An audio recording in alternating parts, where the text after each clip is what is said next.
fish report. Hanging at the fish report. Hanging at the fish report. Hanging at the fish report.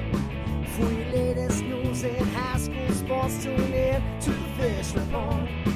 Don't need no bed, don't need no pull. When you tune in to the fish report. Hanging at the fish report. Hanging at the fish report. You got Craig and TK and Head and D tuned in at the fish report. Coming to you live from Studio F in Russia, Ohio. It's the Fish Report Live Show with your hosts, Craig Fissinger and Ken Francis. Happy Thursday, everyone, and welcome to another Fish Report Live. I'm Craig Fissinger. That is Ken Francis. We're your host. Back in our sound room tonight are two guys we like to call TK and Heavy D. We'll be talking to them a little bit later in the program. And out in Studio R, of course, it's always Covey. We'll have him on here in just a few minutes. And Ken, we took last week off Thanksgiving, took a little holiday break, and I got sick. Yeah, I know. You know what, Craig? You may have caught it from me because I had it the week before. But hard to believe we're into December.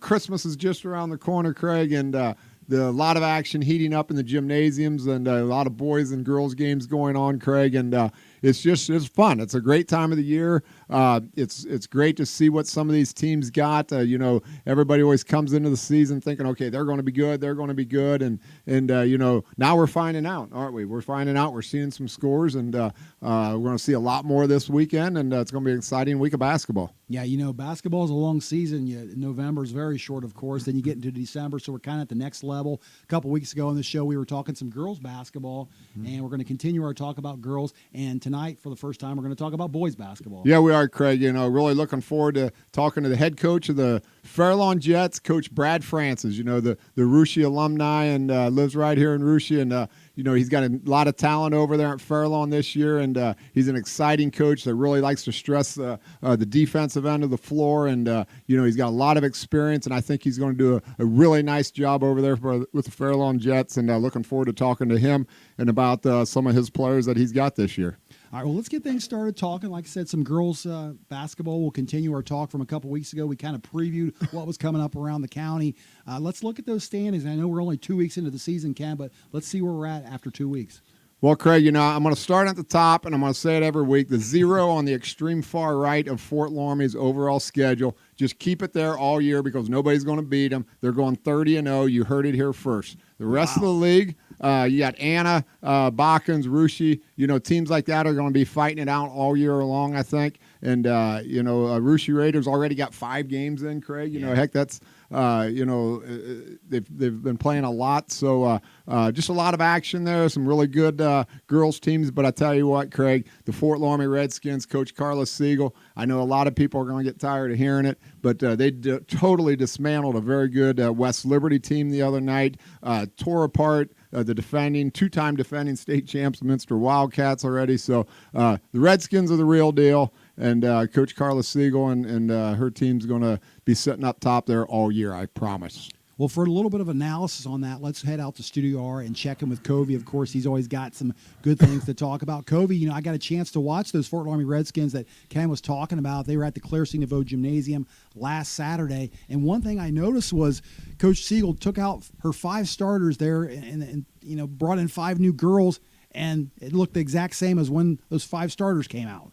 Yeah, I would say that Loramie kind of reminds you of Clemson in that certain situation. For anyone that watches college football, you look at Clemson, they're a very good team. They're undefeated right now, and they haven't played some very good competition. So, you see Coach Sweeney getting into players and yelling at them when they're up by 30 to keep them kind of loose for when they cut in the college football playoff if they beat Virginia this weekend. But I think Carla Siegel's got to be in that same position all year. She can't be complacent. When they played Minster, they let up back-to-back threes. I heard she took out all 5 starters and kind of, told them to sharpen up a bit. So this is what basically Loramie's got to play against themselves. Themselves are their biggest enemy so far this year. Anyone looks down on their schedule, their 2 biggest games are Loudonville at Classic in the Country up in Berlin Highland, and then they play D3 Liberty Benton to close the season. But yeah, this is just what we're going to be talking about them all week. Expect the same thing: Loramie to win, Loramie to win, Loramie to win. I mean, I don't know how Loudonville and Liberty Benton are going to be. I have to do a little more research. I'm sure they're going to be bigger challenges. But if any team gets within 25 of Fort Laramie, like you were talking about pregame, Ken, if anyone gets within 25 of Fort Laramie, consider that a victory. Well, we'll be talking a lot about Fort Laramie, I'm sure, in the weeks to come. Let's talk about the rest of the SCAL, though. And there's a big game coming up this weekend. You've got Russia going over to Anna, and this is the Anna team that got beat a little earlier in the week by, New Knoxville, New Bremen, and we know New Bremen, their team, they actually played Russia, Madison Cordonier, a very good junior over there that's heading to Findlay. So, that's a tough team that Anna played. But this is the big game. This, I know, it's very early in the season, but isn't this a must-win game for Russia if they want to stay in maybe this league race? Yeah, it's going to be hard to obviously win that league race with Laramie up there, having played them again. But, yeah, they're certainly going to have to go 2-0 against the Anna Rockets if they're going to want to even stay in contention. So that starts Saturday. We'll actually be calling that game for NK Telco. Really looking forward to it on the big side. I think for Anna, you look at Lauren Barhorse. She's going to possibly be Player of the Year. She had 16 the other week when I did their game against Botkins. Very strong inside player, can rebound. Kip Rowland there, another complimentary player, was a second-team All-SCAL last year. Just does the little things, and she's kind of just a Swiss Army knife, jack of all trades, plays good defense. Put Chip in about 6, 8, 10 points there. It's all led by Ella Dosek, too, who's the floor general. She can shoot the three ball well. She can distribute, get open. It's just really how that 4, 5, and 6 and down there is going to play for Coach Mauer's team there. You look on the flip side there on the Russia Raiders, so Andy Timmerman, off to a 3-2 start. And I mean, you can't complain. The two teams that they played were pretty far ahead of them right now in what they got. Really mixing in a lot of new players there. The biggest question for the Raiders is going to be the height differential. How do you guard Lauren Barhorse? Are you going to have someone to be able to stay in front of Ella Dosek and kind of contain her? So it's going to be an uphill climb for the Raiders, but it should be a good game between what could be 2 and 3 in the league, finishing behind Laramie. So basically, you're jockeying behind position for the Redskins right now. Everyone's playing for second place, so to speak. Kobe, you gave me a comparison just a little bit ago between probably one of my favorite college coaches in Dabo Sweeney and Coach Carla Siegel. I can't wait till we get Coach Siegel on the phone and we reference her as Dabo Sweeney. I think it's a fair comparison when you look at Laramie, and they're so good. And it's not like the competition in the area is down. It's just they're that great. It just reminds you of Kentucky the other year when they had the platoon swap. They would put in 5 starters, and the 5 off the bench that were coming could be a quality top 25 team themselves. I mean, how do you guard that? I mean, you could take Laramie's JV team, and they might win the county. I don't know. They would certainly give a run for it. Well, I think Coach Siegel's pretty humble, and I'm sure if we compare her to Dabo Sweeney, she's going to be a little bit embarrassed by that comment. But let's keep things moving, guys, and let's talk about the MAC a little bit.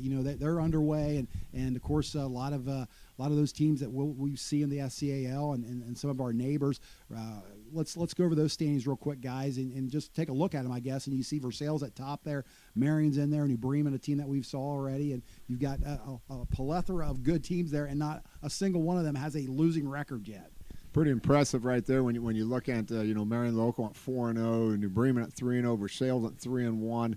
Of course, Versailles' only loss is to Tri-Village, a team that we've talked about that potentially could give the Redskins a run for their money later in the year. So, but what do you think on the MAC there, Kobe? Yeah, I think Versailles is still going to be a solid team looking into the regionals. They got a big win to start over Delphus. I was listening to that game on WTGR Tiger Country, and they've got Lindsay Winter, the future UD Flyer volleyball, coming in there. Danielle Kunk, a couple returning, and Caitlin McEldowney, a couple returning players there for first-year head coach Tracy White. So it looks like Versailles is setting up to have a solid, successful season. Could be the MAC champions. I think you've got to have these next couple weeks clear up a bit. I see Marion's at 4-0, and I'm going to be interested to see how they end up. You got New Bremen there at 3-0. I think they could be a very breakout team. I did about 3 or 4 of their games last year. They're a very good team. So Madison Cordonier, she's one going to Findlay. She's a very good player there. You're waiting for her to break out last year. She never really had a breakout game, but she's had a couple good games to start this year. So you're kind of seeing that breaking out phase so far in her junior year. Minster's still trying to find an offensive identity. I don't know what they really have behind Ivy Wolf and Janae Hoying. I think that's going to be their biggest crutch. New Knoxville sitting at 2-2. I think they're going to be a solid team, returning a lot from that district runner-up team. So I think that MAC, and especially that Division IV district championship, is up for grabs. It's going to be fun come tournament time in February and March. Kobe, keep an eye on the Stonebreaker girl from Versailles. About 6'3" now, I hear, and a lot of, of course, Coach Stonebreaker's daughter. So I know she's got a lot of talent as well, and has kind of flown under the radar of the Winter Girls recently. But that gives them a nice twin towers inside there. Guys, let's keep moving here and let's talk about the boys, the SCAL boys. We're going to interview Coach Francis here the second half of the show, but real quickly on the boys, they've just got 1 week under their belt. What are we looking at here right now? Well, you get Jackson Center again. Very early to tell on any of these standings, but a lot of teams sitting there at 1-0, and on Fort Laramie, of course, because of their football success, have not played yet. So we'll find out a lot more in the next week or two about the boys. Yeah, from my perspective, this is a very deep league. I think you're looking about really 5 teams there at the top, from what I've saw, that are going to be very good, that are destined for potential deep tournament runs with Jackson, Botkins, Fairlawn, Anna, and Fort Laramie. Anna's still in football. They're the defending county champions, pretty much only losing Griffin Dosek and Carter Elliott. They'll be able to replace that with Bart Bixler and Riley Hulskamp, but they're on the football pitch right now, so we'll save talk for Anna later. Fort Laramie's got 8 solid players that they're going to return. They're going to return a good core. I can see them finishing with a 16-6 record and competing for an SCAL title, looking to get that 5th straight sectional title. I think it's very well in reach. That's going to be an awesome Pickwa sectional come February and March. I think it's going to be worth the price of admission. Jackson Center, they play that Elkert. Well, Scott Elkert is such an amazing coach. He takes no matter what talent he gets, he takes it and forms it into the best possible team that competes and wins more games than I think most coaches could do with. And I think they're going to have a really good team again this year, led by Aiden Reichert on the inside. And Christopher Elkert there just shooting probably around a 50% clip from threes. That's hard to guard. Botkins is going to be a high-flying offense. Zane Paul, Jaden Pretty Pal, Jacob Plyman on the inside. I mean, this is going to be a hard team to stop. I think the biggest hump is they're going to have to get over that postseason drought. They have not made it out of the Pickwa sectional since 2001. And when you haven't won in that long, it's hard to get that winning culture back in. Can Coach Powell do it? They lost earlier than they should have last year. They got upset in the tournament by Ansonia. They were clearly a better team than Ansonia. No discredit over there to the Tigers. They were a good team, but Botkins was better. They just didn't show up that night. Now, can Botkins show up in tournament time when they need to? They can make a run into the regionals. Heck, they were in state finals for soccer, so they know what that winning feeling is like. Can they translate that to the basketball court? Fairlawn will be good with first-year coach Brad Francis. He's going to have them playing the aggressive. The Piper twins are going to be hard to stop. Russia, in a little bit of a rebuild this year. Got some freshmen playing there, led by Mason Daypor, and Houston still rebuilding a little bit there under third-year coach Mark Plattfoot. And guys, we got about 30 seconds left here, but you mentioned Anna not playing because of football right now. Over in the MAC, Marion's not playing. Of course, they have state football this weekend as well. Some quick thoughts on the MAC. Yeah, the MAC, I would say look at St. Henry. They're the defending regional champions. They can shoot from over the floor. Coach Rosenbeck leads them. I like St. Henry as the MAC favorite. Speaking of St. Henry, again, in that Russia game, guys, 45 three-point attempts in that one. 14 for 45 on the three-pointers, like 30-some%. But that's a bunch of three-pointers. I wonder if I got any eligibility left. I'd like to play on that team. I think you'd have to ice your shoulder after that many threes. I heard they got like a 6'7" guy, and he's out there chucking threes. That's Coach Rosenbeck ball right there, that's for sure. All right, we're going to take a short break, but stay right there. When we come back, we're going to talk some more boys basketball, including that big interview with Fairlawn coach Brad Francis.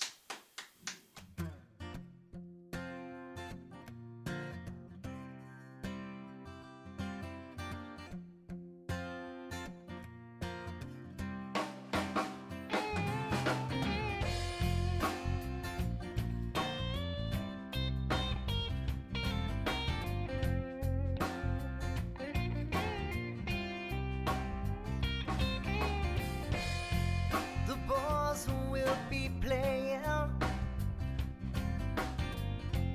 open stage at the leaving van. Music starts at 8 o'clock. You can find us here every Wednesday night. It's usually the same cats every week, but I can't tell you all their names. teacher cat in a junkie, all waiting for time to play. Everybody here's got something that we're trying to leave behind. We're all a little broken, looking for a place to hide. Get no answers, don't ask any questions. We're all here just looking for a high. And we're all beautifully broken here tonight.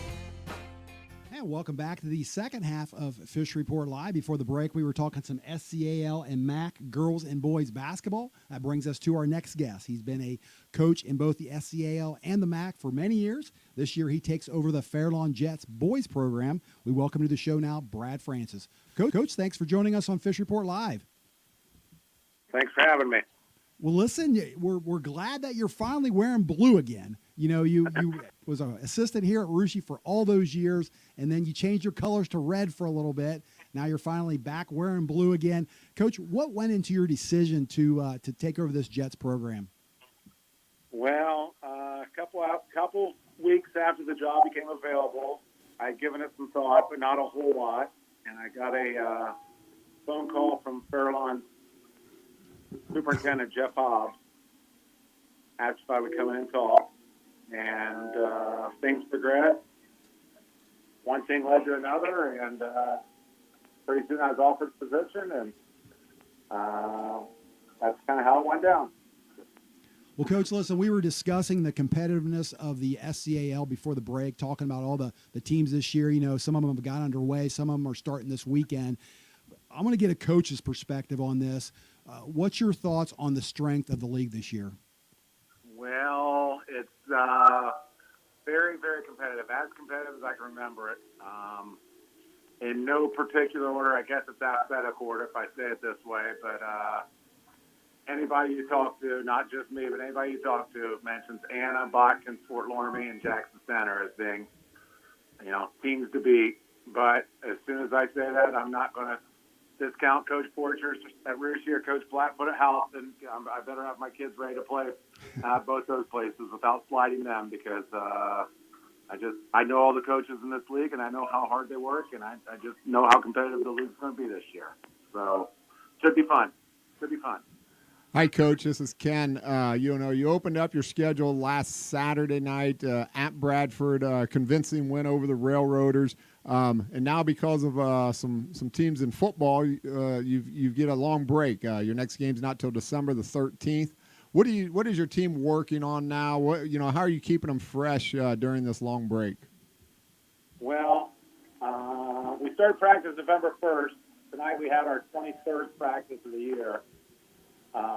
We have 6 more yet before we play Botkins next Friday. So we're working still on a lot of the preseason stuff. We work on tons of defense every day. We have to get better rebounds, get better defensively. You always find stuff early in the season to work on. So congratulations to Bradford. They did get their first win last night. I saw they broke a 46-game winning streak last night. Nice. Who'd they beat? Miami Valley School. Nice. Hey, when people talk Fairlawn basketball, the first 2 people they want to talk about, after the coach, of course, is the Piper twins. They're only juniors. They seem like they've been around for a while. Great ball players, great athletic skills. I've seen them play many games myself. Tell us a little bit about these 2 young men and how obviously they're very important to your roster. Well, Ashton and Skylar are both very talented. They are both about 6'2.5", 6'3". They are very athletic. They bring a lot on the table. Both very good passers. Work very hard both in the weight room and at their game. Put a lot of hours in over the summer, and they've been a joy to coach. And along with all the other players, but Ashton and Skylar are both, very, very key components for our team. Coach, you spoke, just touched on your other players as well, working hard there. Who do you all expect to see a lot of time for you this year and playing important roles for the Jets? Besides Ashton Skyler, we have two. They're both juniors. We have two seniors, Isaac Ambus and Jonah Brodigam. And then we have 5 other juniors. In no particular order, Kyle Pierce, shooting guard for us, Drew Matty, our point guard, James Cotterman, Garrett Keener, and JJ Jackson Jones. All forwards and can do a lot with the ball, but all 3 very athletic also. And then we have a sophomore returning starter from last year, Dominic Davis, who has a very good high basketball IQ and does a lot of good things for us. Coach, behind, everybody needs a few good assistants coaches to help you practice all the time and during the games. And obviously, you landed a very good one from right here in Russia and our own Cody Anthony. Tell us a little bit about Cody, how you got him over in the Jets uniform and the knowledge that he can bring to your staff. Well, first of all, we're lucky to have Cody. He's done great the first 23 practices. The kids love him, and he loves the kids, and he's doing a fantastic job for us. He's been in Columbus the last 9 years, I guess, 10 years. And he's always told me when he gets back this way, he wants to coach. And he got transferred to Vandalia middle July, August, I guess, and approached me the day that he got transferred. He gave me a call and texted me, and we met, and he decided that's what he wanted to do, come be our varsity assistant. So very happy to have him. Coach, listen, we're running out of time, but I got one more question for you. Now, you had a very eventful summer, to say the least. Your oldest son got married. I know your other son and his wife, they had your first grandchild. Now, when it comes to basketball, I know your wife, Missy, is your biggest supporter. But what's going to happen when there's a game or your granddaughter needs a babysitter? What takes precedent there? I'm pretty certain that the only way that Missy would be at my game is if she would have our little granddaughter with her. Otherwise, babysitting our grandchild is going to win out 100% of the time. Well, listen, Coach, that's great stuff. We appreciate you being on our show with us this evening. I know you're really looking forward to coaching again, and best of luck to you and the Fairlawn Jets this year. And as you take flight over there and have a lot of fun and enjoy the time. Yeah, it should be fun. Should be lots of fun. Thanks for having me, and have a good day. Thanks, Coach. Thanks. Bye. All right, that was the head coach of the Fairlawn Jets, Brad Francis, and we'll see them here in a few weeks in the Claire-Cinevo Gymnasium or over there. I can't remember for home or away with them first, but we'll see them a couple times. That's for sure. That's what happens when you're in the SCAL. Yeah. Well, let's head back to the Soundroom and check in with TK and Heavy D. And I know I'm a little under the weather. I think Heavy D is as well. So, yeah, we'll get started with TK there. TK got a little Thanksgiving break. I hope you enjoyed the break. I did enjoy the break. It was nice to get to sit around and spend a lot of time with family and friends and eat way too much. So we're trying to kind of coast down before we hit the big Christmas and do it all over again. But let's talk a little bit more football. We are still talking football, right? Yeah. I guess everybody would expect us to talk football because Mac always goes to the state. So Mac's going to state again. And this time I'm going to jump on the bandwagon. It's our Anna Rockets. Yes. Mac/SCAL. The Anna Rockets continue to roll. Just having a heck of a season. 13-1 up there. I think everybody's heard about them, heard everything about them. Bixler and Hulskamp, the machine that just runs that team. An awesome offensive and defensive line. A lot of seniors, big kids up there that help out that running and passing game. They take on the Mahoning Valley champions. That would be New Middletown Springfield Tigers. They are 14-1. That record has a little bit of weight to it. They have played 7 D6 teams in their 14 games, and 11 of those 14 had winning records. So they bring some weight with them. They are also a senior heavy team with a big line Offensive and defensive, they're led by their sophomore superstar, Bo Burgard. Oh. He is not Big Bo. a headliner at the country concert. He is a football star out at New Middletown, Springfield. He is a sophomore, and for those of you that follow Youngstown State University, you might remember his dad, Mark, who was a former quarterback there and star. So that team is something real, but I think maybe one thing else they have for them is 53 miles between them and Canton. So they're going to be able to sleep at home tonight and be ready tomorrow morning for the big game. They won't have the overnight stuff that Anna has to deal with. So that gives them a little bit of edge. But I think in the end, Anna's going to be a little bit too much for them. But we'll see what happens on Friday morning for that one. And then we got Saturday morning, Marion Local, who just, well, let's go to state again this year for the 9th consecutive year on a rebuilding year with a lot of sophomores. Daggone it. They are just coming around, of course, right when they need to. Last week they decided to go to the passing game with Charles Hulsman. 7 completions, 250 yards, and 3 touchdowns for the win last week. So they are hitting on all cylinders, as you would expect, even though it's a young team. They go up against Lucas High School Cubs. The Cubs are making their first appearance at state. Unfortunately for the Cubs, they are heavy run, and we know what Marion does to a heavy run team because we saw them do it to Anna earlier this year, even though they've got the likes of Tommy Zerzow at running back along with Ethan Souders. So with Tommy Zerzow running in the backfield, that's a football name, but I'm not sure it's going to be a big enough football name for them to get past the Marion Local Flyers.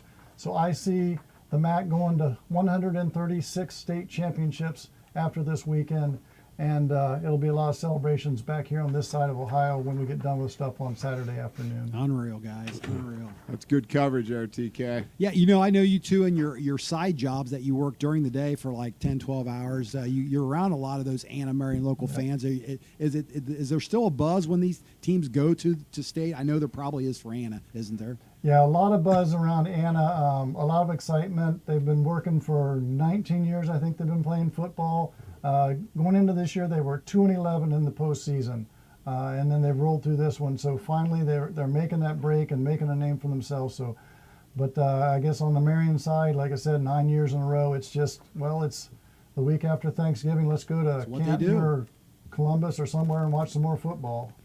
Practice football on Thanksgiving Day. All right, good stuff there, TK. And Heavy D, do you have a voice? I do. I'm actually not doing too bad. I'm good. Doped up on a little bit of red pills. Well, let's we dig got in the deep. mailbag, yeah. Yeah, in the mailbag. Dear Mr. D, it's that time of year for Christmas. Hopefully you've been a good boy. What's on your Christmas list? Oh, boy. Great question. Well, I've been using the same electric razor for about 14 years. It doesn't work very well anymore, if it works at all, and sometimes it's easier to use a butter knife. Actually, the other day, I let myself go for one day, and the thing, I got some pretty good dark hair up here, but if the beard comes out, it gets a little gray. Here's a picture of me the other day. Is that you? That is my. one of the most interesting men in the world. Your hairline looks a little different. A little different. Yeah. But it's the beard coming out there. So for Christmas, I'm looking for an electric razor, and I asked my wife, Foxy, to see if she knew anybody up at the North Pole, and she made a few phone calls, so we'll see what we can do. Nice.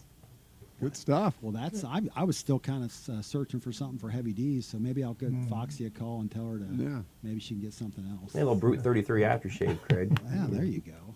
Manly smell. Good stuff back here, fellas. All right, guys. Thanks for that. Looking good. And we'll look forward to talking to them again next week. That's going to wrap it up for our show, Ken. Do want to say special thanks to our guest, Coach Francis, for joining us on the program. Ken and I and the crew, hopefully we'll all be healthy next week. Hopefully. And back again, same time, same place. Until then, have a great rest of the week, everyone.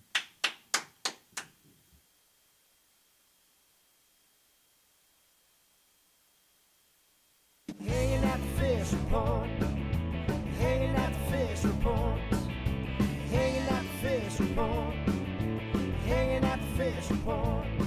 For your latest news and high school sports, tune in to the fishing pond. Don't need no bed, don't need no pole. When you tune in to the fishing pond, hanging at the fishing pond.